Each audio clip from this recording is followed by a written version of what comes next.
अगर आप किसी भी कॉलेज में टीचर हैं, फैकल्टी हैं, रिसर्चर हैं, एमडी कर रहे हैं या पीएचडी कर रहे हैं, तो निश्चित रूप से आपने यूजीसी और यूजीसी केयर का नाम सुना होगा।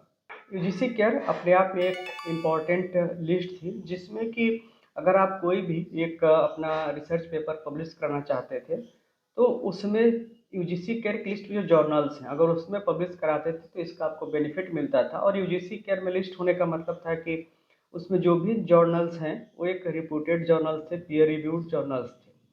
लेकिन उसकी वजह से बहुत सारी प्रॉब्लम्स भी आती थी, क्योंकि यूजीसी केयर लिस्ट में जो लिस्टेड जर्नल्स थे उनकी संख्या काफ़ी कम थी। इस वजह से बहुत लोग चाहने के बाद भी जो है पब्लिश नहीं करा पाते थे, या वेटिंग लिस्ट इतनी ज़्यादा हो जाती थी कि बहुत डिले होता था इस पूरे प्रक्रिया में, और पेपर पब्लिश होने में 2-2 3-3 साल भी लग जाते थे।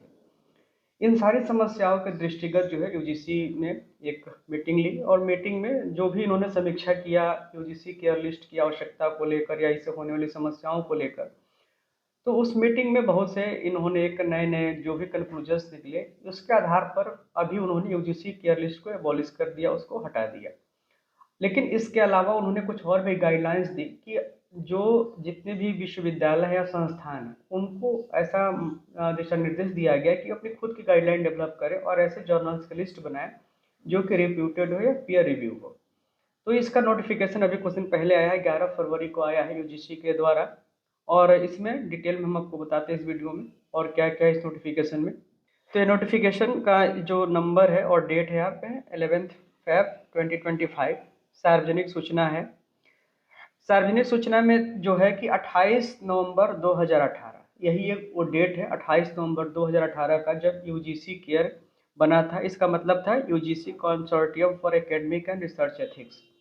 और इसकी जो मीटिंग थी कमीशन की 584वां नंबर का मीटिंग है, 584, जो 3 अक्टूबर 2024 को हुई थी, based on the recommendation of the expert committee. जो एक्सपर्ट कमेटी की बैठक हुई थी 3 अक्टूबर 2024 को, उसके अकॉर्डिंग इन्होंने डिसाइड किया था, decided to continue UGC CARE listing of journals and develop suggestive parameters for choosing peer reviewed journals by faculty members and students. The suggestive parameters developed by a group of experts and academicians are now placed in the public domain for their feedback till 25th Feb।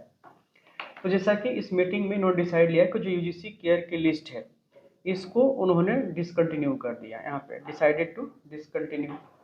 लेकिन इसके अलावा फिर suggestive parameter क्या होंगे, कैसे हम पता करेंगे कि कौन सी जर्नल की लिस्ट अच्छी है, किसमें पब्लिश कराना चाहिए, तो इसके लिए इन्होंने एक जो फीडबैक के लिए एक डॉक्यूमेंट पब्लिक डोमेन में रखा है, और वहाँ पे फीडबैक मांग रहे हैं सभी लोगों से, जो कि 25 फरवरी तक रहेगा।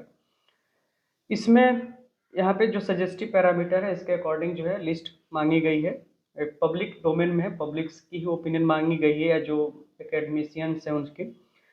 इसमें जो सजेस्टिव पैरामीटर्स में अलग अलग क्राइटेरिया है। जर्नल प्रीलिमिनरी क्राइटेरिया में टाइटल, आईएसएसएन नंबर, पीडीओएसटी and continuity, contact, publication details, transparent review policy, website, open access, archival policy. फिर इसमें एडिटोरियल बोर्ड की क्राइटेरिया में इन्होंने इस पे अपनी राय मांगी है। जर्नल एडिटोरियल पॉलिसी के ऊपर भी सजेशंस मांगे हैं इन पॉइंट्स पे। जो अगला है जर्नल क्वालिटी क्राइटेरिया, यानी कि उसके कंटेंट कैसे है, उसमें academic contribution, conformity to journal scope, journal standards पे, इन सब पॉइंट्स पे है। रिसर्च एथिक्स पे है, जर्नल विजिबिलिटी पे है, इसका impact factor, indexation in reputed database, journal impact criteria, इसमें self citation score, total citation score, cite score, और बाकी सजेशंस फॉर जो HEIs हैं, choice of peer review journals and internal review committees. तो इन सारे पॉइंट्स पे यूजीसी ने डोमेन में जो भी डॉक्यूमेंट रखा है, इस पर राय मांगी है सबसे। तो आप इन पॉइंट्स पे अपनी राय दे सकते हैं, और ये राय आपके लिए बहुत ज़्यादा इंपॉर्टेंट इसलिए भी है क्योंकि अगर आप या आपसे जुड़ा कोई भी व्यक्ति अपने जर्नल को, रिसर्च पेपर को किसी जर्नल में पब्लिश कराना चाहते हैं तो इम्पॉर्टेंट होगा। अदरवाइज अगर कोई ऐसी ट्रांसपेरेंट पॉलिसी नहीं बनेगी, अच्छे जर्नल्स की लिस्ट नहीं बनेगी, तो आप देखेंगे कि आपके आसपास सैकड़ों ऐसे जो बोगस या प्रीडेटरी जर्नल्स हैं, जिसमें रिसर्च आए दिन पब्लिश होती हैं, जिनकी कोई इंपॉर्टेंस नहीं होती। इन जर्नल्स का कोई क्राइटेरिया नहीं होता, कुछ भी छाप देते हैं। कोई भी रिसर्च जिसका कोई वैलिडेशन हो ना हो, कोई रिव्यू ना हो, उनको कोई फर्क नहीं पड़ता। तो रिसर्च इंटीग्रिटी के लिए ज़रूरी है कि इस सब पॉइंट्स पर ध्यान देते हुए एक बेहतर जर्नल की लिस्ट बनाई जाए, जिससे कि रिसर्च की इंटीग्रिटी बनी रहे, एथिक्स बनी रहे और रिसर्च की गुणवत्ता बनी रहे, जिससे कि लोगों का भरोसा कायम रहे।